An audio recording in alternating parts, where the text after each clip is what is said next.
Hi friends, welcome back to my YouTube channel Shubha Manu logs. ಇವತ್ತು day 14 ಆಗಿರುತ್ತೆ, ಅಂದರೆ ನನ್ನ ವೆಯ್ಟ್ ಲಾಸ್ ಜರ್ನಿಯ ಡೇ 14 ಆಗಿರುತ್ತೆ.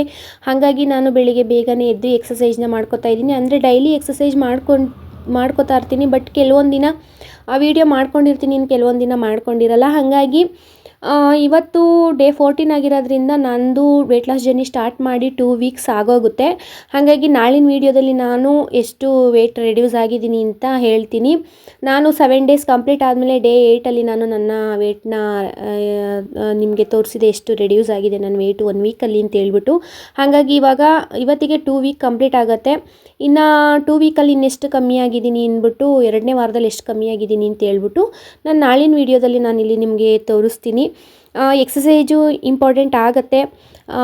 ವೀಕ್ಲಿ ಒನ್ ಟೈಮ್ 2 ಟೈಮ್ ನಾವು ಮಿಸ್ ಮಾಡಿಕೊಂಡ್ರೂ, ಏನಾದರೂ ಹೆಲ್ತ್ ಇಶ್ಯೂಸಿಂದ ಇಲ್ಲಾಂದರೆ ಏನಾದರೂ ಎಮರ್ಜೆನ್ಸಿ ಕೆಲಸಗಳಿಂದ ನಾವು ಮಿಸ್ ಮಾಡ್ಕೊಳ್ತು ಅಂತ ಅಂದ್ರೂ ನಾವು ಕಂಟಿನ್ಯೂಸ್ ಆಗಿ ನಾವು ಎಕ್ಸಸೈಜ್ನ ಮಾಡ್ಕೋಬೇಕಾಗತ್ತೆ. ಒಂದು ಹಾಫ್ ಆನ್ ಅವರ್ ಆದರೂ ನಾವು ಎಕ್ಸಸೈಜ್ಗೆ ಟೈಮ್ ಕೊಡಲೇಬೇಕು. ಎಂಥ ಬ್ಯುಸಿ ಇದ್ರೂ ನಾವು ಒಂದು ಹಾಫ್ ಆನ್ ಅವರು ಟೈಮ್ ಕೊಡಲೇಬೇಕಾಗತ್ತೆ. ಹಾಗಾಗಿ ನಾನಿಲ್ಲಿ ಎಕ್ಸಸೈಜ್ನ ಮಾಡ್ಕೋತಾ ಇದ್ದೀನಿ. ಇನ್ನು ಫ್ರೆಂಡ್ಸ್, ಕೆಲವೊಬ್ಬರು ನಾನು ಮಾಡೋ ಎಕ್ಸಸೈಜ್ನ ಸ್ಟೆಪ್ ಬೈ ಸ್ಟೆಪ್ ತೋರಿಸಿ ನಾವು ಕೂಡ ನೋಡ್ಕೊಂಡು ಮಾಡ್ತೀವಿ ಅಂತ ಕೇಳ್ತಾ ಇದ್ದಾರೆ. ಅದನ್ನು ಕೂಡ ಮುಂದಿನ ದಿನಗಳಲ್ಲಿ ನಾನು ಯಾವ ರೀತಿ ಎಕ್ಸಸೈಜ್ನ ಮಾಡ್ತೀನಿ ಅಂತ ಅದು ಕೂಡ ವೀಡಿಯೋನ ಡೀಟೇಲಾಗಿ ಮಾಡ್ತೀನಿ. ಸುಮ್ಮನೆ ವೀಡಿಯೋ ಮಾಡಿ ಹಾಕ್ಬಿಟ್ರೆ ಯೂಸ್ ಆಗೋಲ್ಲ. ಅದನ್ನು ಸ್ಟೆಪ್ ಬೈ ಸ್ಟೆಪ್ ನಿಮಗೆ ಹೇಳಿದ್ರೆ ಮತ್ತು ಅದರಿಂದ ಏನೇನೋ ಲಾಭಗಳಿರುತ್ತೆ, ಅಂದರೆ ಒಂದೊಂದು ಎಕ್ಸಸೈಜಿಂದ ಒಂದೊಂದು ಲಾಭಗಳಿರುತ್ತೆ ನಮ್ಮ ದೇಹಕ್ಕೆ. ಒಂದೊಂದು ಪಾರ್ಟ್ಸ್ಗೂ ಕೂಡ ಒಂದೊಂದು ಎಕ್ಸಸೈಸ್ ಇರುತ್ತೆ. ಈ ಭಾಗನ ನಾವು ಕರಗಿಸ್ಕೋಬೇಕು ಅಂತಂದರೆ ಅದಕ್ಕೆ ಪ್ರತ್ಯೇಕವಾದಂಥ ಎಕ್ಸಸೈಸ್ಗಳಿರುತ್ತೆ. ಹಾಗಾಗಿ ಅದನ್ನು ನಾನು ಸ್ಟೆಪ್ ಬೈ ಸ್ಟೆಪ್ಪು ಮುಂದಿನ ದಿನಗಳಲ್ಲಿ ನಾನು ನಿಮಗೆ ತೋರಿಸ್ತೀನಿ. ಯಾಕಪ್ಪ ಅಂತಂದರೆ ನಾನು ಮನೆ ಕೆಲಸಗಳನ್ನೂ ಮಾಡಿಕೊಂಡು ಮತ್ತು ವಿಡಿಯೋ ಎಡಿಟಿಂಗ್ ಎಲ್ಲ ಮಾಡಿಕೊಂಡು ಅದನ್ನೆಲ್ಲ ಅಪ್ಲೋಡ್ ಮಾಡಿ ಇನ್ನು ನನ್ನ ಡೈಲಿ ರೊಟೀನೆಲ್ಲ ಸ್ಟಾರ್ಟ್ ಮಾಡ್ಕೊಂಡಿರೋದ್ರಿಂದ ಸ್ವಲ್ಪ ನನಗೂ ಕೂಡ ಕಷ್ಟ ಆಗ್ತಿದೆ. ಹಾಗಾಗಿ ಅದು ಕೂಡ ಸಪ್ರೇಟ್ ವಿಡಿಯೋ ಮಾಡೋಣ ಎಕ್ಸಸೈಜ್ದು ಕೂಡ ಅಂತ ಹೇಳ್ಬಿಟ್ಟು ನೆಕ್ಸ್ಟ್ ದಿನಗಳಲ್ಲಿ ನಾನು ಮಾಡ್ತೀನಿ. ಇದೇ ರೀತಿ ನನಗೆ ಸಪೋರ್ಟ್ನ ಮಾಡಿ ಅಂತ ಹೇಳ್ತಾ, ಇನ್ನು ಫ್ರೆಂಡ್ಸ್, ನಾನು ವೆಯ್ಟ್ ಲಾಸ್ ಜರ್ನಿನ ಏನಕ್ಕೆ ಮಾಡ್ಕೊಳ್ಳಿ, ನೀವು ಕೂಡ ಯಾರೆಲ್ಲ ನನ್ನಾಗೆ ದಪ್ಪ ಇದ್ದೀರಾ ವೆಯ್ಟ್ ಲಾಸ್ ಮಾಡ್ಕೊಳ್ಳಿ ಅಂತ ನಾನು ಪದೇ ಪದೇ ಏನಕ್ಕೆ ಹೇಳೋದು ಅಂತ ಅಂದರೆ, ಕೆಲವೊಂದು ಹೆಲ್ತ್ ಇಶ್ಯೂಸ್ಗಳು ಬರುತ್ತೆ. ಈಗ ಆಲ್ರೆಡಿ ನಿಮಗೆ ಬಂದಿರ್ಬೋದು, ಇಲ್ಲ ನೆಕ್ಸ್ಟ್ ದಿನಗಳಲ್ಲಿ ಇದೇ ರೀತಿ ನೀವು ನೆಗ್ಲಿಜೆನ್ಸಿ ಮಾಡ್ಕೊತಾ ಬಂತು ಅಂದರೆ ವೆಯ್ಟ್ ಗೇನ್ ಆಗ್ತಾ ಆಗ್ತಾ ಅನೇಕ ರೀತಿಯ ಹೆಲ್ತ್ ಪ್ರಾಬ್ಲಮ್ಗಳು ನಿಮಗೆ ಕಾಣಿಸ್ತಾ ಹೋಗುತ್ತೆ. ಹಾಗಾಗಿ ತಡ ಮಾಡೋದು ಬೇಡ. ಇನ್ನು ಯಾರು ದಪ್ಪ ಆಗ್ತಾ ಇದ್ದೀರಿ ಇವಾಗ ತಾನೇ ಅಂಥವ್ರು ಕೂಡ ಸ್ಟಾರ್ಟ್ ಮಾಡ್ಕೊಳ್ಳಿ. ಇನ್ನು ಆಲ್ರೆಡಿ ದಪ್ಪ ಆಗಿದ್ರೂ ಕೂಡ ತೊಂದರೆ ಏನಿಲ್ಲ. ವೆಯ್ಟ್ ಲಾಸ್ ಜರ್ನಿನ ನೀವು ಕೂಡ ಸ್ಟಾರ್ಟ್ ಮಾಡಿ. ಯಾವುದೇ ರೀತಿಯ ಹೆಲ್ತ್ ಇಶ್ಯೂಸು ನೀವು 1 ತಿಂಗಳು ಮಾಡ್ತು ಅಂತ ಅಂದರೆ ನಿಮಗೇ ಗೊತ್ತಾಗೋಗುತ್ತೆ ನಾನು ಯಾವ ರೀತಿ ನನ್ನ ಹೆಲ್ತ್ನ ಕಂಟ್ರೋಲ್ ಮಾಡ್ಕೋತಾ ಇದ್ದೀನಿ ಅಂತ ಹೇಳ್ಬಿಟ್ಟು. ಮಾಡೋದಕ್ಕೆ ಏನೂ ಆಗೋದೇ ಇಲ್ಲ ಅಂತಲೇ ಅನ್ಕೋಕ್ಕೆ ಹೋಗ್ಬಾರ್ದು. ಯಾಕಂದರೆ ಎಲ್ಲನೂ ನಮ್ಮ ಕೈಯಲ್ಲಿರುತ್ತೆ. ನಮ್ಮ ಬಾಡಿನ ನಾವು ಯಾವ ರೀತಿ ಕಂಟ್ರೋಲಲ್ಲಿ ಇಟ್ಕೋಬೇಕು ಅನ್ನೋದು ನಮ್ಮ ಕೈಯಲ್ಲಿರೋದು. ಹಾಗಾಗಿ ನಾವು ಮನಸ್ಸು ಮಾಡಿದ್ರೆ ಯಾವುದೂ ಕೂಡ ಅಸಾಧ್ಯ ಅಂತ ಇಲ್ಲ, ಎಲ್ಲನೂ ಕೂಡ ಸಾಧ್ಯ ಆಗೇ ಆಗುತ್ತೆ. ಇನ್ನು ಫ್ರೆಂಡ್ಸ್, ನೀವು ಅಬ್ಸರ್ವ್ ಮಾಡ್ತಾ ಇದ್ದೀರಾ, ತುಂಬಾ ಹೆಣ್ಮಕ್ಳಿಗೆ PCOD, PCOS ಮತ್ತು ಇನ್ಫರ್ಟಿಲಿಟಿ ಪ್ರಾಬ್ಲಮ್ಸ್ಗಳು ತುಂಬಾ ಕಾಣಿಸ್ತಾ ಇದೆ. ಅಂದರೆ ಇನ್ಫರ್ಟಿಲಿಟಿ ಅಂತ ಅಂದರೆ ಬಂಜೆತನ. ಮದುವೆ ಆದಮೇಲೆ ಒಂದೇನು ಮಗುನ ಪಡ್ಕೋಬೇಕು ನಾವು ಅಂತ ಇರ್ತೀವಿ, ಆ ಟೈಮಲ್ಲಿ ನಮಗೆ ಮಗು ಆಗಲ್ಲ. ಇನ್ನು ಫ್ರೆಂಡ್ಸ್, ನೀವು ಅಬ್ಸರ್ವ್ ಮಾಡಿರ್ಬೋದು, PCOD, PCOS ಮತ್ತು ಇನ್ಫರ್ಟಿಲಿಟಿ ಅನ್ನೋ ಪ್ರಾಬ್ಲಮ್ಮು ಸಣ್ಣ ಇರೋರಿಗೆ ಮತ್ತು ದಪ್ಪ ಇರೋರಿಗೆ ಇಬ್ರಿಗೂ ಕೂಡ ಇರುತ್ತೆ. ಬಟ್ ಜಾಸ್ತಿ ಯಾರು ವೆಯ್ಟ್ ಜಾಸ್ತಿ ಇರ್ತಾರೆ ಅಂಥವರಿಗೆ ಜಾಸ್ತಿ ಪ್ರಾಬ್ಲಮ್ಸ್ಗಳು ಕಾಣಿಸ್ತಾ ಇರುತ್ತೆ. ಅಂತ ಅಂದರೆ ಸಣ್ಣ ಇರೋರಿಗೆ ಏನೋ ಹಾರ್ಮೋನಲ್ ಇಂಬ್ಯಾಲೆನ್ಸ್ ಇರ್ಬೋದೇನೋ, ಅದರಿಂದ ಬೆರಳೆಣಿಕೆ ಜನಗಳಿಗಷ್ಟೇ ಆ ಥರ ಪ್ರಾಬ್ಲಮ್ಸ್ಗಳು ಬರೋದು.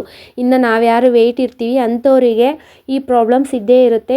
ಇನ್ನು ಫ್ರೆಂಡ್ಸ್, ನಿಮ್ಗೆ ನೀವೇ ಅಬ್ಸರ್ವ್ ಮಾಡ್ಕೊಳ್ಳಿ, ನಿಮ್ಗೆ ಯಾವ ರೀತಿ ಪ್ರಾಬ್ಲಮ್ಸ್ ಇದೆ ಅಂತ. PCOD ಇರ್ಬೋದು, ಇಲ್ಲ ಅಂದರೆ ಮದುವೆ ಆಗಿದ್ದರೆ ಏನಾದರೂ ಇನ್ಫರ್ಟಿಲಿಟಿ ಪ್ರಾಬ್ಲಮ್ ಕಾಣಿಸಿರ್ಬೋದು. ಅದಾದಮೇಲೆ ಒಂದು 2 ವರ್ಷ 3 ವರ್ಷ ಟ್ರೀಟ್ಮೆಂಟ್ ತೊಗೊಂಡ ನಂತರ ನಿಮಗೆ ಮಗು ಆಗಿರ್ಬೋದು. ಆ ಥರ ಇರೋರು ಕೂಡ ಇದ್ದಾರೆ. ಹಾಗೇನೆ ನಾನು ಕೂಡ, ನನಗೆ PCOD, PCOS ಯಾವುದೇ ರೀತಿಯ ಪ್ರಾಬ್ಲಮ್ ಇಲ್ಲ. ನಂದು ಏನು ಸೈಕ್ಲಿಂಗ್ ಇತ್ತು ಮಂತ್ಲಿ ಅದು ಕರೆಕ್ಟಾಗಿ ಆಗೋಗ್ತಿತ್ತು, ತೊಂದರೆ ಏನಿರಲಿಲ್ಲ. ಇನ್ನು ಏನಂತ ಅಂದರೆ, ನಂದು ಇನ್ಫರ್ಟಿಲಿಟಿ ಪ್ರಾಬ್ಲಮ್ಮು ನನಗೆ ತುಂಬಾ ಇತ್ತು. ಅಂತ ಅಂದರೆ ನಂದು ಕನ್ಸೀವ್ ಆಗೋದಕ್ಕೆ ತುಂಬಾ ಪ್ರಾಬ್ಲಮ್ ಇತ್ತು. ನಾನು ಒಂದು 3 ವರ್ಷಗಳ ಗ್ಯಾಪ್ ನಂತರ ನಂದು ಒಂದು ಪ್ರೆಗ್ನೆನ್ಸಿ ಏನು ರಿಸಲ್ಟ್ ಇದೆ ಅದು ಪಾಸಿಟಿವ್ ಬಂದಿದ್ದು. ಅಲ್ಲಿವರೆಗೂ ನಾನು ತೋರಿಸ್ದೇ ಇರೋ ಹಾಸ್ಪಿಟಲ್ಗಳಿಲ್ಲ, ತೊಗೊಳ್ದೇ ಇರೋ ಟ್ಯಾಬ್ಲೆಟ್ಗಳಿಲ್ಲ. ಅಂದರೆ ತುಂಬಾ ತೋರಿಸಿದ್ದೀವಿ ಅಂದೇನೋ ಮಗು ಬೇಕು, ಇನ್ನು ಮದುವೆ ಆಯ್ತಲ್ಲ, ಇನ್ನು ಮಗುನ ಮಾಡ್ಕೊಳ್ಳೋಣ ಅಂತ ಹೇಳ್ಬಿಟ್ಟು ತುಂಬ ಕಡೆ ತೋರಿಸಿದ್ರು ನನಗೆ ಎಲ್ಲ ಕಡೆ ಹೋದ್ರೂ ಡಾಕ್ಟರ್ಗಳು ಒಂದೇ ಹೇಳ್ತಿದ್ದು, ನೀವು ವೆಯ್ಟ್ ಇದ್ದೀರಾ, ವೆಯ್ಟ್ ಲಾಸ್ ಮಾಡ್ಕೊಳ್ಳಿ ಅಂದರೆ ವೆಯ್ಟ್ನ ಕಮ್ಮಿ ಮಾಡ್ಕೊಳ್ಳಿ. ದಪ್ಪ ಇತ್ತು ಅಂತ ಅಂದರೆ ಮಕ್ಕಳಾಗೋ ಚಾನ್ಸಸ್ ಕಮ್ಮಿ ಇರುತ್ತೆ. ಹಾಗಾಗಿ ದಪ್ಪ ಇದ್ದಾಗ ಹಾರ್ಮೋನಲ್ ಇಂಬ್ಯಾಲೆನ್ಸು ಕೂಡ ಆಗುತ್ತೆ ಮತ್ತು ವೆಯ್ಟು ಕೂಡ ಇರ್ತೀವಲ್ಲ, ಹಾಗಾಗಿ ಏನು ಒಂದು ನಮ್ಮ ಬಾಡಿ ಯಾವುದೇ ಒಂದು ಟ್ರೀಟ್ಮೆಂಟ್ಗೂ ಕೂಡ ಸ್ಪಂದಿಸಲ್ಲ. ನೀವು ಎಷ್ಟೇ ತೋರಿಸಿದ್ರೂ ಅಷ್ಟೇ, ಎಷ್ಟೇ ಟ್ರೀಟ್ಮೆಂಟ್ ತೊಗೊಳ್ತು ಅಂತ ಅಂದ್ರೂ ಅಷ್ಟೇ, ವೆಯ್ಟ್ ಇರೋದ್ರಿಂದ ಅದಕ್ಕೆ ರೆಸ್ಪಾನ್ಸ್ ಮಾಡಲ್ಲ ನಿಮ್ಮ ಬಾಡಿ ಅಂತ ಹೇಳ್ಬಿಟ್ಟು ಕೆಲವೊಬ್ಬರು ಡಾಕ್ಟರ್ಗಳು ನಾವು ಕನ್ಸಲ್ಟ್ ಮಾಡಿದಾಗ ಹೇಳ್ತಿದ್ರು. ಹಾಗಾಗಿ ನಾನು ಕೂಡ ತುಂಬಾ ಬೇಜಾರಲ್ಲಿದ್ದು, ಏನು ದಪ್ಪ ಅಂತಾರಲ್ಲ, ಎಷ್ಟು ಅಂದರೆ ಮದುವೆ ಆಗಿ ಮಗು ಆಗಿ ದಪ್ಪ ಆಗಿದ್ದೀವಿ ಅಂತ ವಾಕ್ ಮಾಡ್ತಾಯಿದ್ರೆ, ನಾನು ಮಗು ಆಗಲಿ ಅಂದ್ಬಿಟ್ಟು ಡೈಲಿ ಬೆಳಗ್ಗೆ ಹೊತ್ತು, ಅದು ನನ್ನ ಏಜವರಲ್ಲ, ನನಗಿಂತ ದೊಡ್ಡವರು, ನಮ್ಮ ಅತ್ತೆ ಏಜ್ನಂಥವ್ರು, ಅವ್ರ ಜೊತೆ ಮಾಡಿಕೊಂಡು ನಾನು ಬೆಳಗ್ಗೆ ಹೊತ್ತು ವಾಕ್ಗೆ ಹೋಗ್ತಿದ್ದೆ. ಹಾಗೂ ನನಗೆ ಸ್ವಲ್ಪ ಬೇಜಾರಾಗ್ತಿತ್ತು. ಇವ್ರದ್ದೆಲ್ಲ ಲೈಫಲ್ಲೆಲ್ಲ ಮುಗ್ದೋಗಿದೆ, ಅಂದರೆ ಮಕ್ಕಳು ಮರಿ ಅನ್ನೋದೆಲ್ಲ ಮುಗ್ದೋಗಿದೆ. ಇವರೇನೋ ಒಂದು ಆರೋಗ್ಯನ ಕಾಪಾಡ್ಕೋಕ್ಕೋಸ್ಕರ ವಾಕ್ನ ಮಾಡ್ತಾರೆ. ಇವ್ರುಗಳ ಜೊತೆ ನಾನು ಕೂಡ ವಾಕ್ ಮಾಡ್ತಾ ಇದ್ದೀನಲ್ಲ ಅಂದ್ಬಿಟ್ಟು ನನಗೊಂಥರ ಗಿಲ್ಟ್ ಫೀಲ್ ಆಗೋದು. ಒಂದು ಮಗುನ ಪಡ್ಕೊಳ್ಳೋದಕ್ಕೋಸ್ಕರ ನಾವು ಎಷ್ಟು ಒಂದು ಶ್ರಮನ ಬೀಳಬೇಕು ಅಂತ ಅಂದರೆ ಆಸ್ಪತ್ರೆಗೂ ತೋರಿಸ್ಬೇಕು, ದುಡ್ಡು ಖರ್ಚು ಮಾಡಬೇಕು, ಮತ್ತು ಅದ್ರ ಜೊತೆಗೆ ಟ್ಯಾಬ್ಲೆಟ್ ತೊಗೋಬೇಕು. ಆ ಟ್ಯಾಬ್ಲೆಟ್ ತೊಗೊಳ್ಳೋದು ಇದೆಯಲ್ಲ ನರಕ, ಅದರಂಥ ನರಕ ಇನ್ನೊಂದಿಲ್ಲ. ನಾವೇನು ಆಲ್ರೆಡಿ ವೇಟ್ ಇರ್ತೀವಿ, ಇನ್ನು ಆಸ್ಪತ್ರೆಗೆ ತೋರಿಸ್ತಾ ಇರ್ತೀವಿ, ಅದ್ರ ಜೊತೆಗೆ ಟ್ಯಾಬ್ಲೆಟ್ ಎಲ್ಲ ತೊಗೊಂಡು ಇಂಜೆಕ್ಷನ್ ಏನಾದರೂ ಇತ್ತು ಅಂದರೆ ಇಂಜೆಕ್ಷನ್ ಎಲ್ಲ ತಗೋತು ಅಂತಂದರೆ ಮತ್ತೆ ವೆಯ್ಟ್ ಗೇನ್ ಆಗ್ತೀವಿ. ಹಾಗೇನೆ ನಂದೂ ಕೂಡ ಒಂದು 3 ಇಯರ್ಸ್ ಕಂಟಿನ್ಯೂಸ್ ಇದೇ ರೀತಿ ಆಗೋಯಿತು.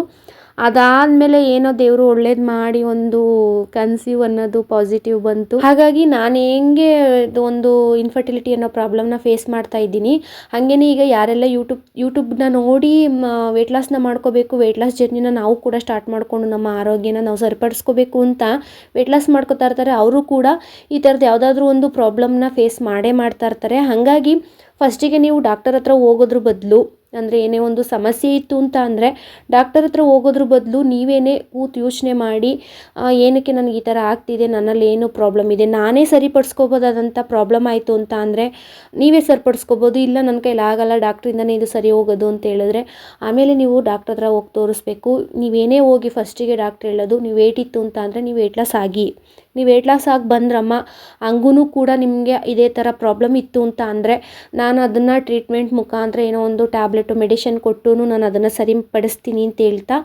ಅವರು ಅದನ್ನೇ ಹೇಳಿ ಕಳಿಸೋದು. ಸುಮ್ಮನೆ ದುಡ್ಡು ವೇಸ್ಟು ಮತ್ತು ನಮ್ಮ ಟೈಮು ಕೂಡ ವೇಸ್ಟು. ಹಾಗಾಗಿ ಅದನ್ನೆಲ್ಲ ನಾವು ಸರ್ಕಸ್ ಮಾಡೋದ್ರ ಬದಲು, ಅದಕ್ಕೆಲ್ಲ ಅಷ್ಟು ದುಡ್ಡು ಖರ್ಚು ಮಾಡೋದ್ರ ಬದಲು ಫಸ್ಟು ನಾವು ಫಿಟ್ ಆಗೋಣ, ಒಂದು ವೆಯ್ಟ್ ಲಾಸ್ನ ಮಾಡಿಕೊಂಡು ನಾವು ಫಸ್ಟಿಗೆ ಫಿಟ್ ಆಗೋಣ.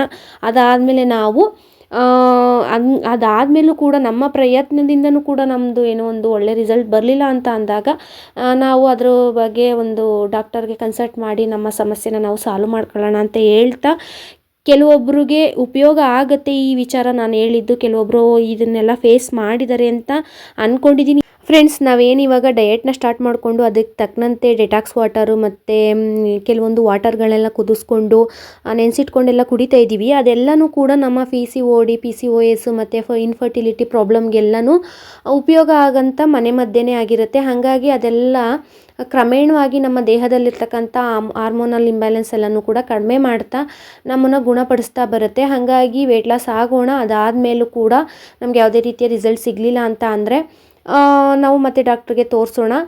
ಇನ್ನು ಏನಾದರೂ ಹೆಲ್ತ್ ಇಶ್ಯೂಸ್ ಇದ್ದರೆ ಮಾತ್ರ ನಾವು ವೆಯ್ಟ್ ಲಾಸ್ನ ಮಾಡ್ಕೋಬೋದು. ನಾವು ದಪ್ಪ ಇದ್ರೂ ಕೂಡ ನಮಗೆ ಯಾವುದೇ ರೀತಿಯ ಹೆಲ್ತ್ ಇಶ್ಯೂಸ್ ಇಲ್ಲ, ಮಗು ಎಲ್ಲ ಆಗಿದೆ ಅಂತ ಅನ್ನೋರು ಕೂಡ ಫಿಟ್ ಆ್ಯಂಡ್ ಫೈನಾಗಿ ಕಾಣಿಸ್ಬೇಕು, ಮತ್ತು ನಮ್ಮ ದೇಹ ನಮಗೇನೆ ಭಾರ ಅಂತ ಅನ್ನಿಸ್ಬಾರ್ದು. ಅದಕ್ಕೋಸ್ಕರನಾದರೂ ನಾವು ಒಂದು ವೆಯ್ಟ್ ಲಾಸ್ನ ಮಾಡ್ಕೋಬೇಕು ಅಂತ ಹೇಳ್ತಾ ನಾನಿಲ್ಲಿ ನನ್ನ ಡೈಲಿ ರೊಟೀನ್ನ ಅಂದರೆ ಡೇ 14ನ ಡೈಲಿ ರೊಟೀನ್ನ ಮುಗಿಸ್ಕೊತಾ ಇದ್ದೀನಿ. ನೈಟ್ ಊಟಕ್ಕೆ ಮನೆಯವ್ರಿಗೆಲ್ಲ ದೋಸೆ ಮತ್ತು ಆಲೂಗಡ್ಡೆ ಪಲ್ಯ ಚಟ್ನಿನ ಮಾಡ್ಕೊಂಡಿದ್ದೆ. ಇನ್ನು ನನಗೆ ಕಾಬೂಲ್ ಕಡಲೆನ ನೆನೆಸಿ ಸಿಂಪಲ್ಲಾಗಿ ಒಗ್ಗರಣೆ ಮಾಡಿಕೊಂಡು ತಿಂದೆ. ಯಾರಿಗೆಲ್ಲ ವಿಡಿಯೋ ಇಷ್ಟ ಆಯಿತು ಪ್ಲೀಸ್ ಒಂದು ಲೈಕ್ನ ಮಾಡಿ, ಹಾಗೆ ಚಾನಲ್ನ ಸಬ್ಸ್ಕ್ರೈಬ್ ಮಾಡ್ಕೊಳ್ಳಿ.